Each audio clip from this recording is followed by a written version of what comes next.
Hi, എല്ലാവർക്കും നമസ്കാരം. ഇന്നത്തെ നമ്മുടെ വീഡിയോ എന്ന് പറയുന്നത് നമ്മുടെയൊക്കെ വീടുകളിൽ പഴയ ഓട്ടുപാത്രങ്ങൾ ഉണ്ടാവും. നല്ല കറുത്ത ഓട്ടുപാത്രങ്ങളൊക്കെ. അതൊക്കെ നല്ല പുതിയതുപോലെ നല്ല സ്വർണ്ണ നിറത്തിലാക്കി എടുക്കാൻ പറ്റുന്ന ഒരു വിദ്യയുമായിട്ടാണ് ഇന്ന് ഞാൻ വന്നിരിക്കുന്നത്. അപ്പം നമുക്ക് നേരെ വീഡിയോയിലേക്ക് പോകാം. മിക്ക വീടുകളിലും ഇതുപോലുള്ള കുറേ പാത്രങ്ങൾ ഉണ്ടാവും.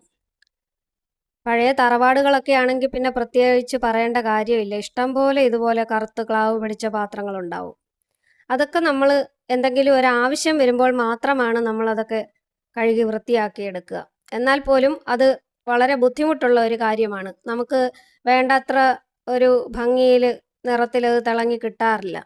ഒരു പരിധി വരെയൊക്കെ ഒന്ന് വൃത്തിയാവും, നമ്മൾ അത് വെച്ച് അഡ്ജസ്റ്റ് ചെയ്യും. അങ്ങനെയാണ് പതിവ്. ഇപ്പോൾ ഈ പാത്രം നോക്കൂ, ഈ മൊന്തയുടെയൊക്കെ ഒരു നിറം നിങ്ങൾ നോക്കൂ. ഇത് ഞാൻ പറയുന്ന രീതി ഉപയോഗിച്ച് ചെയ്തതിന് ശേഷം ഇതിൻ്റെ നിറം നിങ്ങൾ ശ്രദ്ധിച്ചുകൊള്ളുക.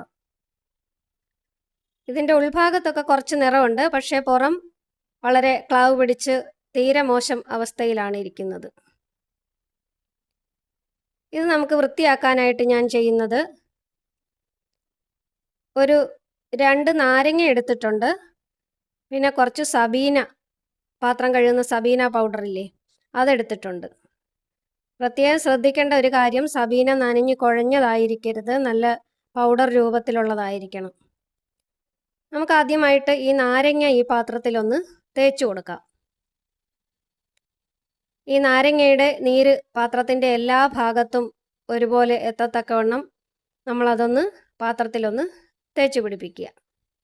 അതിനുശേഷം നമ്മൾ കുറച്ച് സബീന കയ്യിലെടുത്തിട്ട് അത് ആ പാത്രത്തിലേക്കൊന്ന് തൂത്ത് കൊടുക്കുക. എവിടെയെങ്കിലും കൂടുതൽ കറുത്ത പാടുകളൊക്കെ ഉണ്ടെങ്കിൽ അവിടെ മാത്രം ചെറുതായിട്ടൊന്ന് ഫോക്കസ് ചെയ്ത് പ്രസ് ചെയ്തുകൊണ്ട്, ബാക്കി നമ്മൾ വെറുതെ കൈകൊണ്ടിങ്ങനെ തൂത്ത് തിരുമ്മി കൊടുത്താൽ മാത്രം മതിയാവും. നമ്മൾ ഒരുപാട് ബലം പിടിച്ച് തേക്കേണ്ട ആവശ്യമൊന്നുമില്ല. സ്ക്രബ്ബറുകളൊന്നും ഉപയോഗിക്കേണ്ട ആവശ്യമില്ല. നമ്മൾ കൈകൊണ്ട് ചെയ്യുമ്പോഴാണ് അതിന് കൂടുതൽ ക്ലീനായി കിട്ടുന്നതായിട്ട് തോന്നിയിട്ടുള്ളത്. അതായത് നമ്മുടെ കൈയും ആ പാത്രത്തിനും ഇടയിൽ ആ സബീന പൗഡറും നാരങ്ങയും കൂടെ ഉള്ള ആ ഒരു ഉരസൽ, അതാണ് അതിനെ ക്ലീൻ ആക്കുന്നത്. ഇപ്പോൾ നോക്കൂ, ക്ലാവെല്ലാം ഇളകി വന്നിട്ടുണ്ട്. ഇനി നമുക്കതൊന്ന് കഴുകി വൃത്തിയാക്കി നോക്കാം. ഇപ്പം തന്നെ നിങ്ങൾക്ക് അത് കാണുമ്പോൾ മനസ്സിലാവും കുറേ അത് ക്ലീൻ ആയിട്ടുണ്ട്.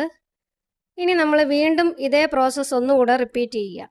രണ്ടാമത് നമ്മൾ ചെയ്യുമ്പോഴത്തേക്കും നമുക്കതൊരു പോളിഷിങ് എഫക്റ്റായിട്ടാണ് കിട്ടുന്നത്. ഇതുപോലെ തന്നെ ഞാൻ എൻ്റെ ബാക്കി ഇപ്പോൾ കാണിച്ച പാത്രങ്ങൾ അതെല്ലാം ഒന്ന് കഴുകി വൃത്തിയാക്കി എടുക്കുന്നുണ്ട്. ഈ മൊന്തയുടെ അവസ്ഥ നിങ്ങൾ ഒന്നുകൂടെ ശ്രദ്ധിച്ചല്ലോ. ഞാനത് നാരങ്ങയിട്ട് തൂത്തതിന് ശേഷം അതുപോലെ തന്നെ കഴുകി വൃത്തിയാക്കി എടുക്കുന്നുണ്ട്.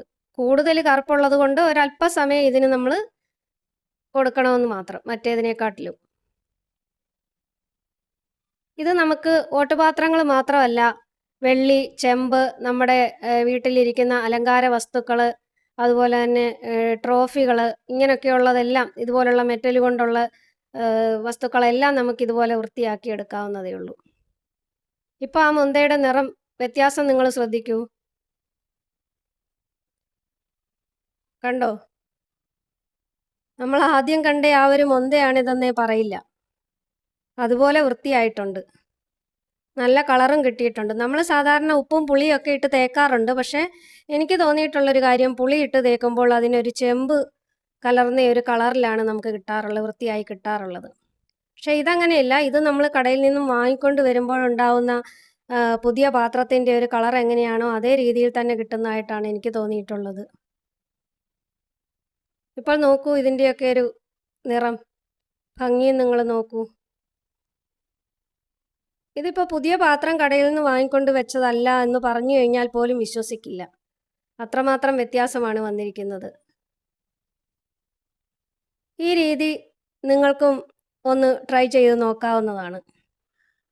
അപ്പോൾ എങ്ങനെയുണ്ട്? നമ്മുടെ ഈ വീഡിയോ ഇഷ്ടപ്പെട്ടോ? ഇനിയിപ്പോൾ ഓണമൊക്കെ വരുമല്ലേ, പായസം വെക്കാനൊക്കെ ഉരുളിയൊക്കെ എടുക്കുമ്പോൾ എല്ലാവരും ഈ രീതി ഒന്ന് പരീക്ഷിച്ച് നോക്കൂ. ഈ വീഡിയോ നിങ്ങൾക്ക് ഉപകാരപ്രദമായെന്ന് തോന്നുന്നുവെങ്കിൽ എൻ്റെ ചാനൽ ഒന്ന് ലൈക്ക് ചെയ്യുക, ഷെയർ ചെയ്യുക, നിങ്ങളുടെ അഭിപ്രായങ്ങൾ കമൻറ്റിലൂടെ അറിയിക്കുക. ഒപ്പം ഒന്ന് സബ്സ്ക്രൈബ് ചെയ്ത് സപ്പോർട്ട് ചെയ്യുക. താങ്ക്